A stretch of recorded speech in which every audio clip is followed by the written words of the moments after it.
Many a times when you are trying to make healthy versions of bread like whole wheat flour bread, you might find it very dry, very crumbly, or it may not rise even properly. And today I am here with a solution. I am going to teach you how to make soft and delicious whole wheat flour bread loaf just like regular all-purpose flour bread.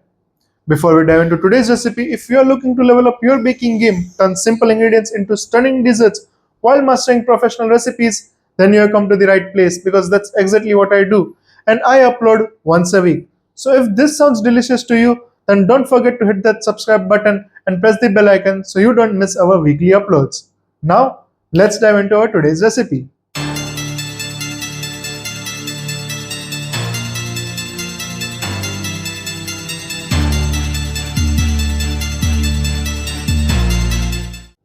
The recipe of whole flour bread is very simple, but the main part is steps. If you keep an eye on steps and follow it properly, if you make sure that the hydration is done properly in your dough, it is fermented properly and then baked properly, then you can achieve soft bread just like regular bread which is made with all-purpose flour. So let's dive into the recipe of making healthier bread with whole wheat flour. Before we dive into our whole wheat flour bread recipe, let me show you what all ingredients I will be using. Also, I will show you what amount of ingredients I will be using and how each ingredient will work with each other to make that soft and spongy whole wheat flour bread. The first and foremost ingredient which we will be using is whole wheat flour. This will be the main ingredient which will provide structure to our bread. It will also provide a rich nutty flavor to our bread, but it contains bran, so we need to make sure that it is properly hydrated with water, hence it will need more hydration compared to all purpose flour. The second ingredient which we will be using is water. Because we are using whole wheat flour, we need more amount of water compared to all purpose flour. It will help in activating gluten in our whole wheat flour, and it will also help in activating yeast. Next ingredient which I'll be using is yeast. Yeast, you can use instant dry yeast as well, or you can use active dry yeast. Here I have taken active dry yeast. For the instant dry yeast, what you can do is you can directly mix it in dry ingredients and start binding the dough, and it will automatically activate. But if you're using active dry yeast like me, then first you need to bloom the yeast, then you can add it in flour and bind the dough. So after understanding all the ingredients, we will activate our yeast and then we will start working with our binding our dough. Next ingredient which we will be using is salt. Salt will help in strengthen the gluten. It will also control the yeast activity, so your dough doesn't ferment too much and it comes out of the mold. So it will control the activity of yeast, and it will also help in enhancing the flour. Then next I have used powdered sugar. Now powdered sugar will be used to feed our yeast and let it activate and release carbon dioxide. Also it will add that subtle sweetness and reduce the bitterness of whole wheat flour, and it will also help in that good brown color on the bread. You can replace it with jaggery powder as well, or you can replace it with honey also. And the last ingredient which I will be using is oil. It will provide soft texture to our bread, and also it will help in increasing the shelf life of bread, and it will provide fine crumb. You can replace same amount of unsalted butter also, but I prefer oil to get that more spongy texture. Now before binding our dough, first let's activate our active yeast, for which I will take one small bowl, add our powdered sugar in it, and then add a small amount of warm water, and then I will add our active dry yeast in it, and we will let it sit for around 5 to 10 minutes until it's bloomed. You will be able to see the bloomed texture on yeast. Once you see the texture, we will directly start binding the dough with same yeast and rest of our ingredients. Now you can see our yeast has bloomed. It has been more fluffier than what we added, so we can know that our yeast has bloomed. Now what we will do is we will start adding our all dry ingredients in a bigger bowl, and then we will start kneading our dough. So first I have taken whole wheat flour, then I am adding salt in it, and then we will add oil, Then we will add our bloomed yeast, and because we need to hydrate this dough properly, we will add a good amount of water at the beginning, around 100 ml already, so that uh, when we start binding our dough will already have a good amount of water in it to bind very easily and give our soft texture. Then eventually we will start adding water as per the requirement.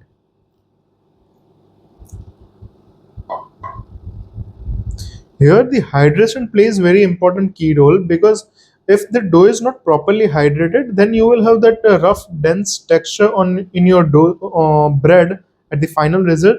So when you will slice it, it will start to crumble down, and it will not be soft enough.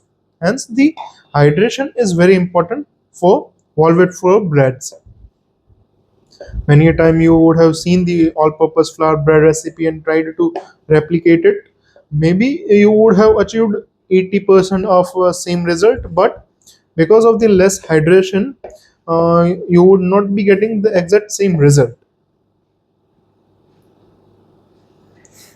Now again, when you are making velvet flour bread, because we are adding good amount of water in it, the dough will be little more soft and little sticky. But you don't need to worry about that, because it's meant to be like that to get our final result very soft and spongy.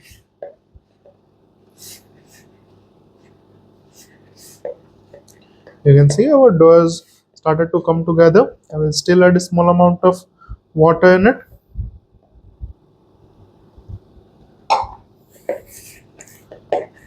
And the dough will easily absorb this much water without any issue.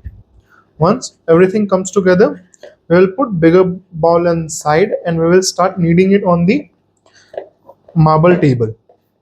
Now when you start kneading on marble table, it will take again longer time compared to the velvet flour. So the gluten formation in okay, sorry, it will take longer time than all-purpose flour. So the gluten formation in velvet flour bread takes little longer. So you will need to knead it for a little longer period of time to achieve that gluten formation structure. I will knead it, and then I will also show you when we will achieve our gluten formation with window pan method.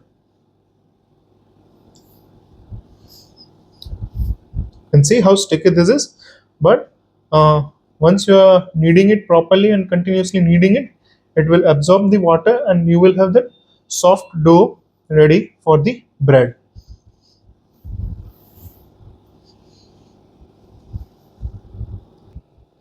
Now you can see our dough has almost come together and properly kneaded. It's little bit sticky, but that's what we want. It's completely okay if the dough is sticky. Now let's just bind it together and check the window pan technique to see if the gluten formation is done or not. If it has not happened, we will knead it for again 1 to 2 minutes, and then we will check again. Take small ball and then start pinching it and pulling it. So you will have thin film available, which will confirm if the gluten formation has happened or not. That's called window pan test.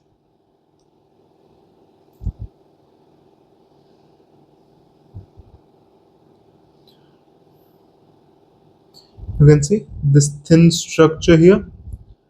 You can see almost light passing through it, and the strands in it. That is the proof that our gluten formation has done properly. And now we can put our dough for fermentation. First fermentation. So we'll just knead it all together, make a ball, and then make sure the bottom is properly sealed so the air does not escape and gets properly fermented. So dough is ready. Now we will put it in a greased bowl and then cover it with any cloth in cloth and then just put some water on the top of the cloth so the hydration gets locked in. It does not get dry and the thin dry layer is not formed on the dough. So that's why we cover it with the napkin and little bit make it wet. Now we will let it ferment for around 45 minutes to 1 hour. So the fermentation will happen and the dough will increase almost in double in size. Then we will knock it down and move forward with the further procedure. This is the first fermentation. Now we will see once the dough is fermented. You heard me say hydration many times while kneading the dough. It's a very deep topic, but let me tell you in simple words what is hydration so you have a clear idea how hydration works while you are making bread dough. Hydration affects the dough in many ways. It's a ratio of water to flour. It affects the texture, crust, crumb, how you knead it, the stickiness of the dough, and the fermentation process. In this case, we are using whole flour to make our bread dough. We need to keep hydration on the higher level. That is, the ratio of water is more compared to flour. So the dough will be little bit sticky, but at the end we will have that soft crumb, soft and fine crumb with soft bread. That's why hydration is very important. If you would like to learn it in more details, do let me know in comment section. Now let's wait till our dough gets fermented. Now our dough has been fermenting for around 1 hour. Let's see if the fermentation has doubled or not. You can see how beautifully it has increased in size. It has grown more than 2 times its size. Now let's do the most interesting part of our bread making, that is knock down.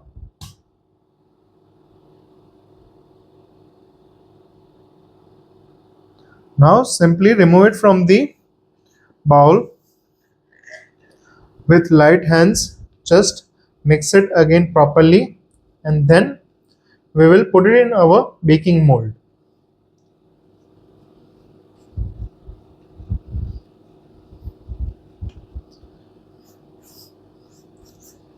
Make sure it has no air pockets in the rolled dough so the air doesn't leak out. From the our loaf, and there should not be any cracks. Even if the cracks are formed on the dough, it's completely okay, but we can always aim to achieve the smooth finishing on the top. Now here I have taken a bread mold which I have shown you in the Amazon Live.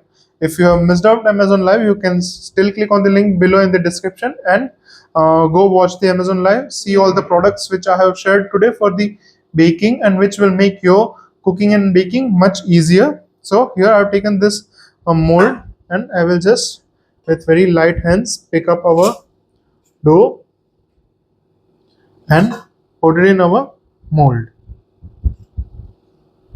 Now again we will let it ferment for around 30 minutes more and then we will put it for the baking. I will show it to you once it is ready for the done after the second fermentation.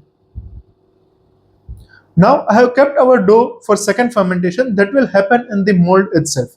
Once the fermentation happens properly, we will directly put it in preheated oven to bake our bread loaf. Now let's wait until our second fermentation is done. Now our dough has fermented for the second time. In the mold you can see how beautiful this looks. It will still rise little bit in oven and then once it is baked we will let it cool down completely and then we will slice it. So now I will put it for baking for around 20 to 25 minutes at 180 degrees Celsius.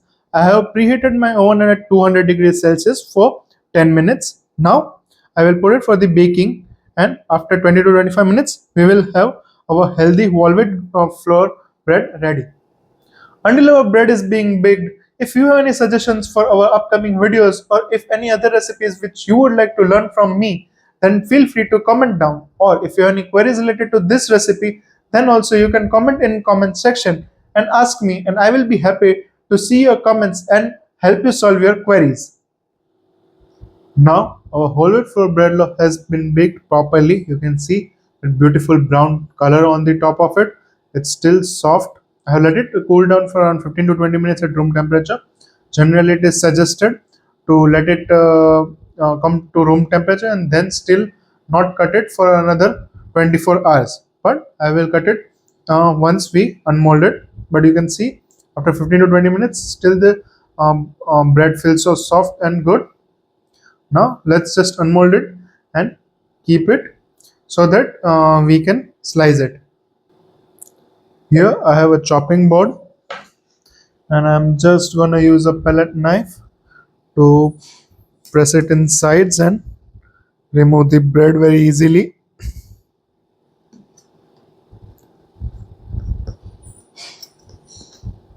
Make sure it has been removed from all the edges, or else when you will try to take it out, it might stick to the mold and not come out clean. And generally just let it cool down completely for around at least 12 hours and then remove it, so the all the crumbs inside it will also be formed and set properly. So when you will cut it, it will not feel too soft or unbaked. Now you can see the bottom also looks so beautiful, the little light browning, proper browning on the sides.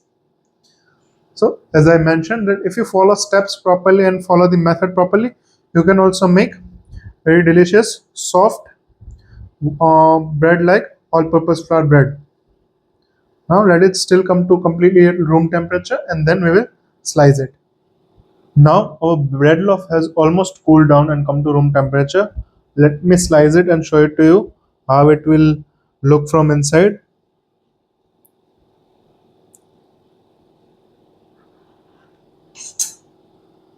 See, very good fine crumb, and you can see the softness.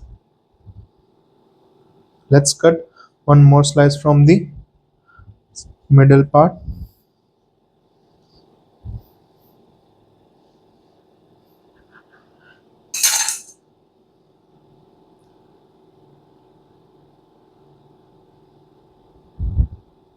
Let's see the softness, the fine crumb. So if you follow the same steps and same procedure, you will be also able to achieve this type of soft velvet flour healthy bread. I hope you have enjoyed today's recipe and will surely try it at your home or at your bakery. If you make velvet flour bread and post it on Instagram, do tag me at Crazy Chef Kishan. I would surely like to see your creations. If you are willing to learn more bakery and patisserie recipes, then you can check out my YouTube channel where I have shared so many recipes related to bakery and patisserie. Until we meet next time, keep learning, keep baking, be crazy.